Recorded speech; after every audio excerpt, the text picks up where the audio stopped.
Welcome back, fellow Sexos engineers. Let's jump right into this explainer on our newly solidified storage architecture.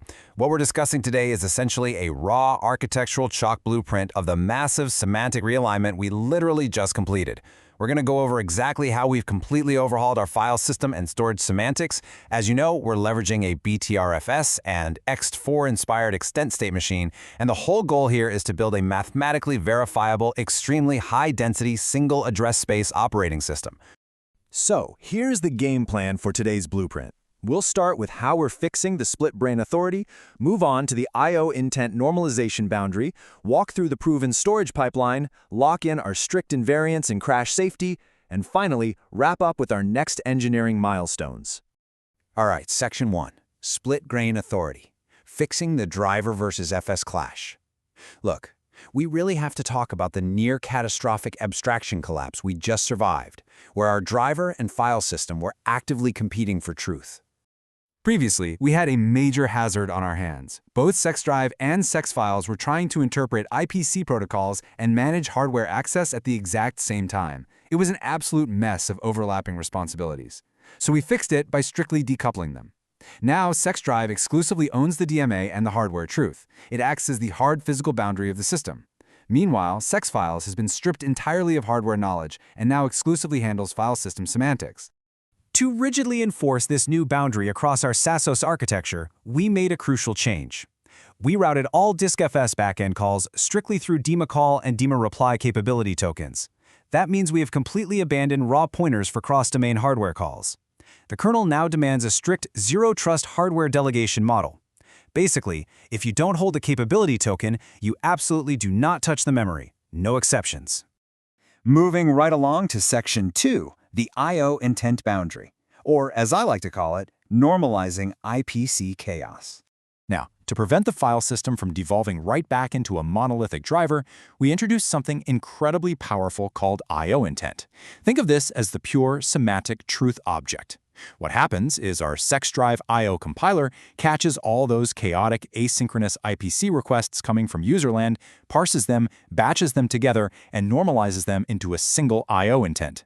This completely insulates the file system from the wild, ever-changing protocol evolution of raw IPC messages. And this perfectly aligns with Section 4.2 of our newly updated architectural specification, which strictly dictates a core philosophy. Sexfiles is a pure semantic state machine. It knows absolutely nothing of IPC, nothing of PCI, and nothing of Intel MPK. It literally only knows how to mathematically append blocks to extents. It doesn't even receive an OP-file write directly anymore. It only ever receives those clean, canonical I/O intents passed down directly from SexDrive. Okay, let's get into Section 3, the storage pipeline, taking us all the way from userland down to the physical disk. So what does this proven pipeline actually look like in practice?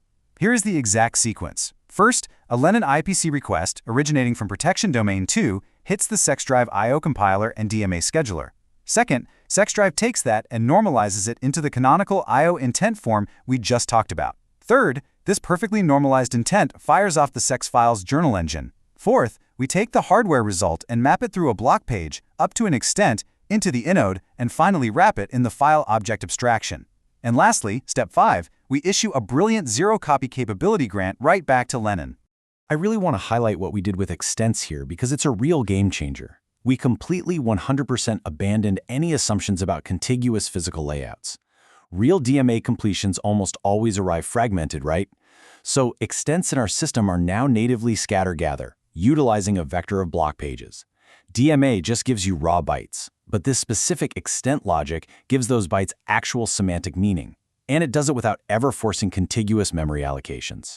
Moving into Section 4, strict invariance, let's talk about crash safety in our Saasos environment.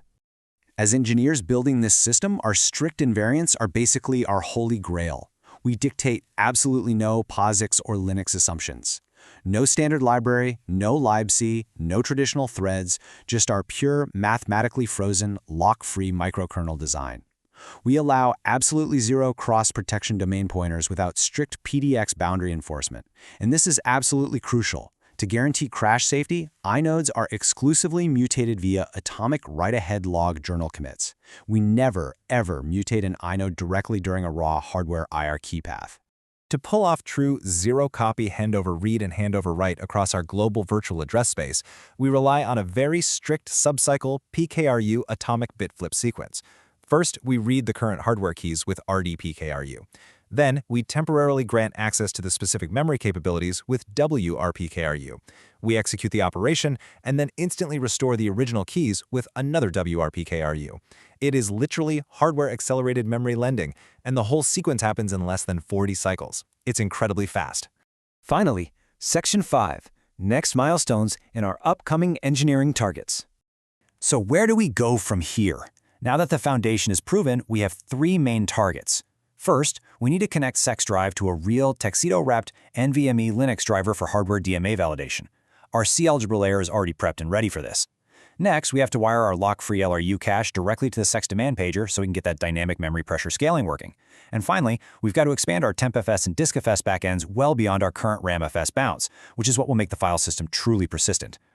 I want to leave you all with a thought to guide our next engineering sprint. With our semantic state machine mathematically frozen and our zero-copy handovers totally locked in, how is this perfectly deterministic lock-free I/O pipeline going to redefine performance benchmarks on a 128-core Saasos cluster? Think about the new thresholds we are going to absolutely shatter in high-density environments. The foundation is set. Let's get back to the codebase and build the future of Saasos.